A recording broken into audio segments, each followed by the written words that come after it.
একজন নারী বিয়ে করেছিলেন একজন মৃত ব্যক্তিকে। শুনতে অবাক লাগলেও ঘটনাটি ঘটেছিল ফ্লোরিডাতে।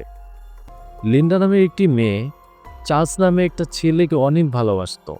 তারা তাদের ভালোবাসাকে পূর্ণতা দিতে একসময় বিয়ে করার প্ল্যান করে, কিন্তু বিয়ের 1 সপ্তাহ আগে ছেলেটি হুট করে মারা যায়।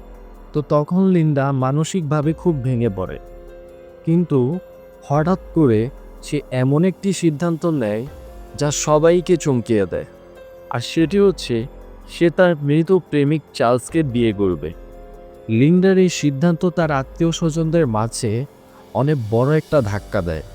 বিয়ের দিন লিন্ডা সাদা জামা পরেন, আর তার যে মৃত বয়ফ্রেন্ড ছিল চার্লস, তাকেও তিনি স্যুট পরান এবং সে মৃত ব্যক্তিকে লিন্ডা বিয়ে করেন। বিয়ের পরে লিন্ডা তার মৃত হাজব্যান্ডের ডেড বডি তার নিজের বাসায় ফ্রিজারের মধ্যে প্রিজার্ভ করে।